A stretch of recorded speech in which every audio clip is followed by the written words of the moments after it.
Good morning guys. For today's video, tuturuan ko si Gab on how to get the difference in subtraction.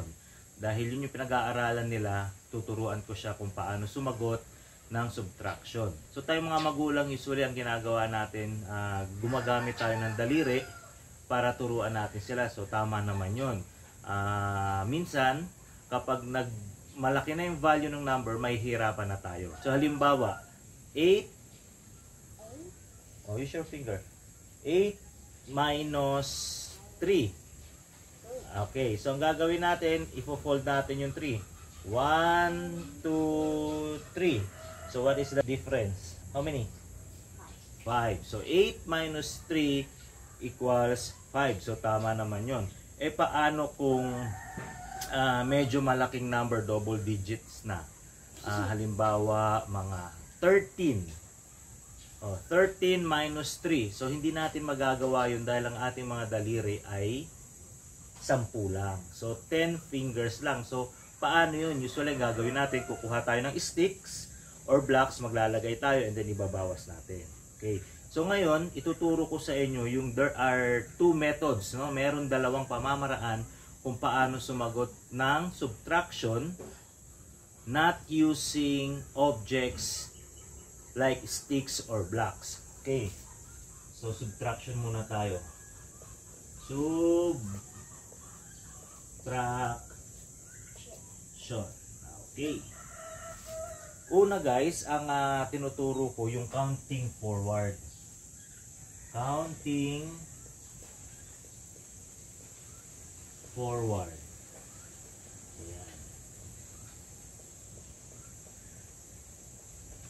Kasi hindi naman pwede guys na time to time gumagamit tayo ng sticks or blocks. Okay. So paano ba tong counting forward? Halimbawa, 9 or sabihin na nating 11 minus 7. Ayan. O, parang 7-11 lang. Ayan. Kapag ganyan ang numbers sa subtraction, hindi na tayo kailangan gumamit ng fingers kasi kulang na yung daliri natin. So ganito, ang counting forward guys, from number 7, magka-count tayo papuntang number 11. Okay? So ang ginagawa namin yan guys, yung smaller number, what is the smaller number? 11 or 7? 7. Yan. So, ginagawa ko dyan kay Gab, pinapalagay ko sa mind yung number 7. Okay. Ilagay mo yung mind sa number 7. And then, count forward to number 11. 7, 8, 9, 10, 11. Oh, how many fingers do you count? 4. Okay. So, tama ba? Ayan. 4. I got it wrong. So, ganun yung counting forward, guys. 7, mag-start ka ng 8, 9, 10, 11. Kung ilan yung nabilang mo, yun yung sagot. So, 4. Okay? Tama ba, Gab? Another one. Let's say, for example, is 9 minus 6. What is the smallest number? 6. Ilagay sa mind yung 6. And then count papunta sa 9. 6, 7, 9. Ilan? What is the difference? 3. Okay. So, ayan. So, ganun guys yung counting forward sa subtraction. Okay. Unang method lang yon. Meron pang isa. Kung merong counting forward, meron ding counting backward. Counting backward. Yan.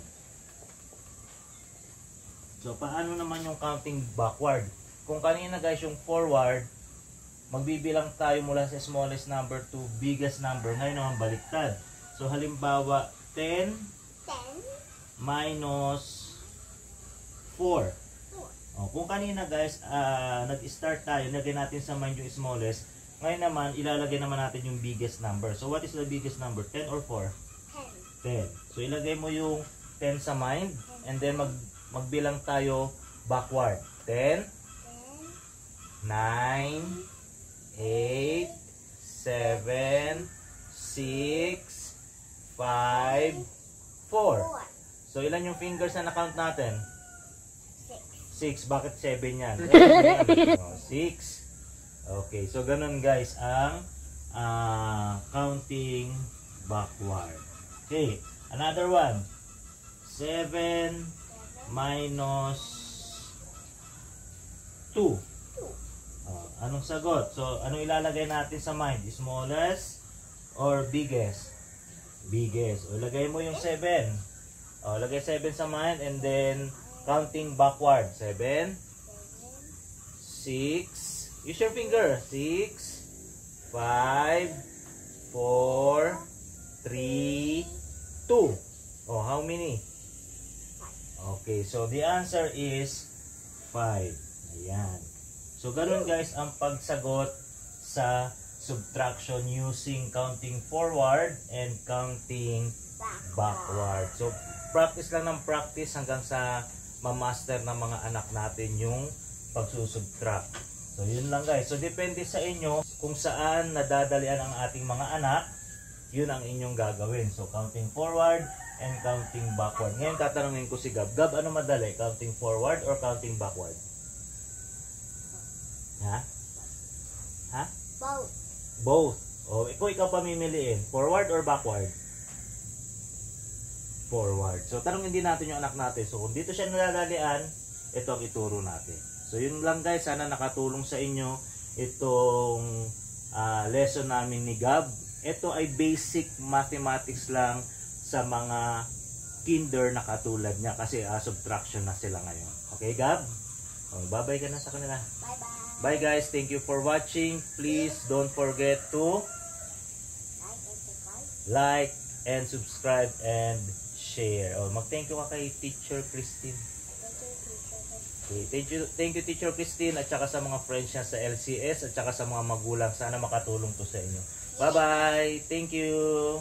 See you later. Flying kiss. Sabi na, mwah.